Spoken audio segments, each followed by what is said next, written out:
Hello അസ്സലാമു അലൈക്കും. അപ്പം ഞാൻ ഇന്ന് വന്നിട്ടുള്ളത് കഴിഞ്ഞ ദിവസം ഞാനൊരു സ്റ്റാറ്റസൊക്കെ വെച്ചിട്ടുണ്ടായിരുന്നു. നമ്മുടെ എന്താ പറയുക, ആ ഒരു വളയില്ലേ, ആ വളയുടെ മുകളിൽ ഒരു ഡിസൈനായിട്ട് ഞാനൊരു സാധനം ഉണ്ടാക്കിയിട്ടുണ്ടായിരുന്നു. അപ്പം ഞാനത് സ്റ്റാറ്റസ് വെച്ചിട്ടുണ്ടായിരുന്നു. അപ്പോൾ ഒരുപാട് പേര് സ്റ്റാറ്റസ് കണ്ടിട്ട് അത് ചെയ്ത് കാണിക്കാൻ പറഞ്ഞിട്ടുണ്ടായിരുന്നു. എന്തെന്നാണ് അതിന് പറയുക, മെമ്മറി വയർ. അത് കട്ട് ചെയ്തിട്ടാണ് ഞാനിത് ഉണ്ടാക്കിയിട്ടുള്ളത്. അപ്പം അതിലൊരു ലെയർ കട്ട് ചെയ്തിട്ടാണ് ഞാൻ ഇതുണ്ടാക്കിയിട്ടുള്ളത്.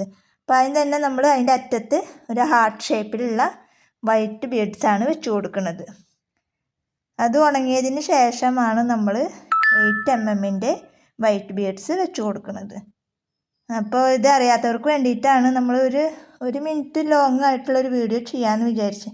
ആദ്യം ഞാൻ വിചാരിച്ചു സ്പീഡിൽ ഇങ്ങനെ ഷോർട്ട് ചെയ്ത് പോകാമെന്ന് വിചാരിച്ചു. പിന്നെ എനിക്ക് തോന്നി ഷോർട്ട് ചെയ്ത് പോയാൽ ഇപ്പോൾ ഒരുവിധം ഉള്ളവർക്കൊന്നും മനസ്സിലാവില്ല. അവർക്ക് ചെയ്യണമെന്നുണ്ടെങ്കിൽ നമ്മളത് വിശദീകരിച്ച് കാണിച്ചു കൊടുത്ത് അവർക്ക് ചെയ്യാൻ എളുപ്പമല്ലേ എന്ന് വിചാരിച്ചിട്ടാണ് ഒരു മിനിറ്റ് ആണെങ്കിൽ പോലും നമ്മൾ അങ്ങനെ ചെറുതായിട്ട് ഒരു വീഡിയോ ചെയ്യാമെന്ന് വിചാരിച്ചത്. അപ്പോൾ അത് വളരെ സിമ്പിളാണ്. അപ്പോൾ ആദ്യം തന്നെ നമ്മൾ അറ്റത്ത് എന്ത് ചെയ്യുന്നതിന് ശേഷം ഗ്ലൂ അപ്ലൈ ചെയ്തതിന് ശേഷം ഒരു ഹാർട്ട് ഷേപ്പിലുള്ള ബീഡ്സ് വെച്ച് കൊടുക്കുക. അതിന് ശേഷം നമ്മൾ ഈ ഒരു ഭാഗത്തു കൂടെ വേണം നമ്മൾ വൈറ്റ് ബീഡ് അറ്റാച്ച് ചെയ്ത് കൊടുക്കാൻ. അത് കംപ്ലീറ്റ് ആയിട്ട് നമ്മളത് വൈറ്റ് ബീഡ് ഇട്ട് കൊടുക്കുക. വൈറ്റ് ബീഡ് ഇട്ട് കൊടുത്തതിന് ശേഷം ലാസ്റ്റ് എൻഡിൽ വരുമ്പോൾ വീണ്ടും ഇതേപോലെ തന്നെ ഗ്ലൂ അപ്ലൈ ചെയ്തതിന് ശേഷം നമ്മൾ എന്ത് ചെയ്യുക, വീണ്ടും ഹാർട്ട് ഷേപ്പിലുള്ള ബീഡ്സ് വെച്ച് കൊടുക്കുക. അപ്പോൾ ഇത് വളരെ സിമ്പിളാണ്.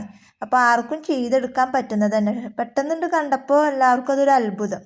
അപ്പോൾ അതൊന്ന് ചെയ്ത് കാണിച്ചു കൊടുക്കാൻ പറഞ്ഞപ്പോഴാണ് അങ്ങനെ ഒരു വീഡിയോ ആയിട്ടാണ് ഞാൻ ഇന്ന് വന്നത്. അപ്പോൾ ഇത്രയേ ഉള്ളൂ ഇന്നത്തെ വീഡിയോ. ഇഷ്ടപ്പെട്ടാൽ ലൈക്ക് ചെയ്യുക, ഷെയർ ചെയ്യുക, കമൻറ്റ് ചെയ്യുക.